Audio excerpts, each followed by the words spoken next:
Hey everyone! Welcome to the channel. Today, I'm diving into an indie gem that stole my heart, Death's Door. If you're into mysterious adventures, intense combat, and a touch of dark humor, this game is for you. We'll follow a script starting with an introduction to the game, then its gameplay, and finally, the graphics, art, and why it's worth playing. Let's jump in!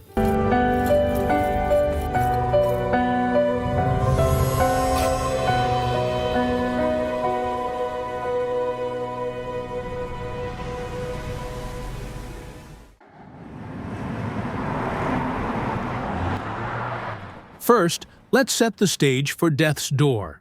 Developed by Acid Nerve and published by Devolver Digital, it launched in July 2021 for PC and Xbox, later hitting Nintendo Switch, PlayStation, and even mobile via Netflix in 2023. It's an indie title that blends classic influences with a unique identity. As for the genre, Death's Door is an action-adventure game with a 3D isometric perspective, drawing clear inspiration from The Legend of Zelda and Dark Souls. But don't worry, it's more approachable and lighter in tone, with a Studio Ghibli-inspired charm that gives it a magical, poetic vibe. Now, the story. You play as a small crow working as a reaper for the Reaping Commission, a bureaucratic afterlife agency where death is treated like a mundane desk job.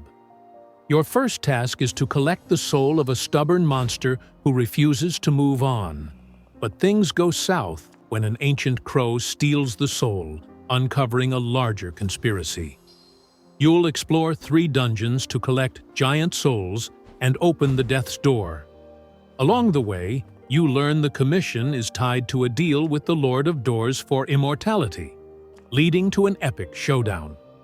There's even a true ending, unlocked by collecting knowledge tablets in night mode, revealing that the crows serve an entity called Truth. The story starts simple, but dives into themes like bureaucracy, immortality, and the cycle of life, all wrapped in witty dialogue and dark humor. It's perfect for fans of narratives blending dark fantasy with a light touch.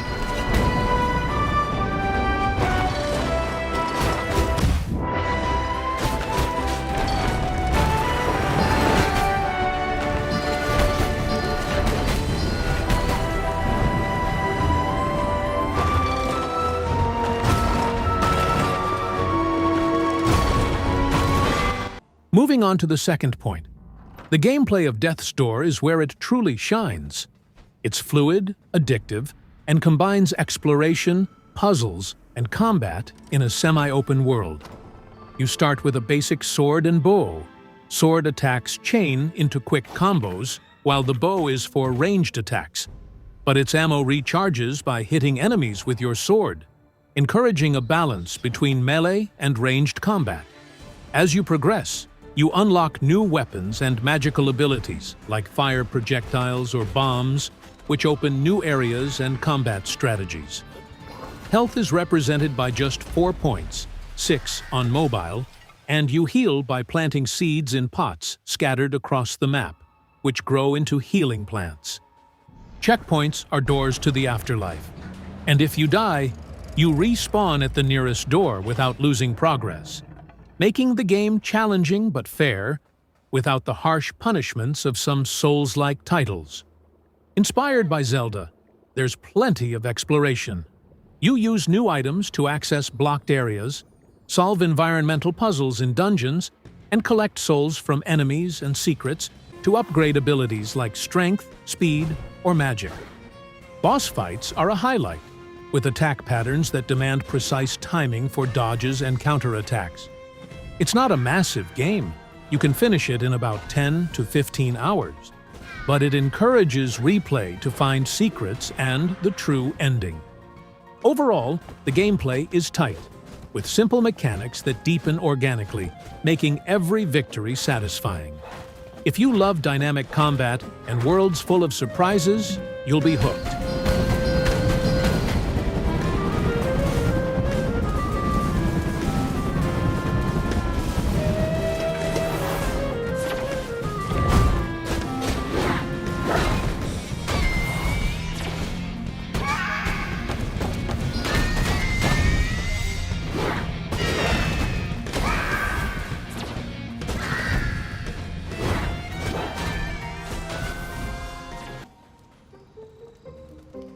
Finally, let's talk about the graphics, art, and why Death's Door is absolutely worth playing.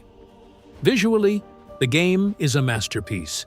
It uses a 3D isometric style with hand-drawn textures, creating atmospheric environments from mystical forests to eerie dungeons. The color palette is rich, blending cool and warm tones for great contrast, and the Dark Souls influence shows in the melancholic vibe, but with a more colorful, fantastical twist, like something out of Studio Ghibli's Spirited Away, but with Reaper crows. The soundtrack is another standout, orchestral compositions that shift from calm and exploratory to intense during combat, boosting immersion. It's not ultra-realistic, but the art direction is flawless, with meticulous details in enemies, smooth animations, and designs that make every area feel unique. So, why is it worth playing? Death's Door is the perfect indie for anyone craving a concise yet impactful experience. It balances challenge with accessibility, offers a captivating story that tackles deep themes with a light touch, polished mechanics that never get old, and a world full of secrets that reward curiosity.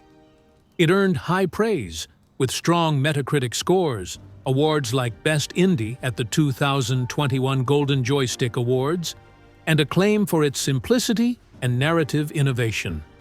If you're tired of endless Type-A games, this one's refreshing. It challenges without frustrating, enchants with its art, and leaves you pondering life and death. It's worth every minute.